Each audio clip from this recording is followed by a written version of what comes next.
As Israeli forces begin ground operations inside Gaza, Israel Prime Minister Benjamin Netanyahu says the goal is to destroy the Hamas military and governing capabilities and bring the hostages home.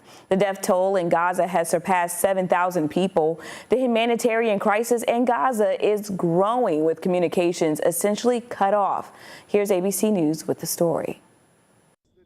Explosions seen in the northern Gaza Strip Saturday evening as Israel enters what it is saying is its second stage in its war on Hamas. Earlier in the day, Israel Defense Forces saying it expanded its ground operation in Gaza, sending in tanks and infantry backed by massive strikes from the air and sea. The IDF releasing video, it says, shows Israeli tanks operating in northern Gaza. In a statement, Prime Minister Benjamin Netanyahu saying the commanders and soldiers are now fighting on enemy territory, knowing that the people and the leadership of the people are behind them. ABC's Ian Pannell spoke with one of Netanyahu's advisors who said Israel will continue to put pressure on Hamas. We've seen that pressure rise, and it will continue to rise in the coming days and weeks until we achieve our goal, which is the total dismantlement of the Hamas military machine and the end of their political structure in Gaza. The Israeli military says it struck 150 targets in the Gaza Strip overnight,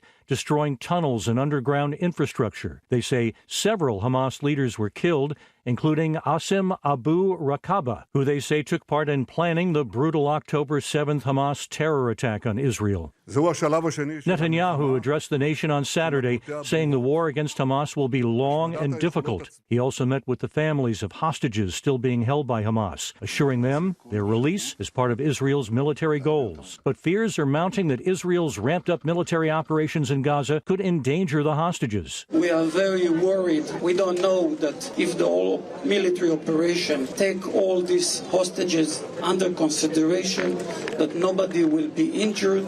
Meanwhile, the situation in Gaza is growing more dire. Phone and internet service reportedly cut off. A spokesperson for the World Health Organization says the communications blackout is making it impossible to reach the injured. Chuck Sivertsen, ABC News, New York.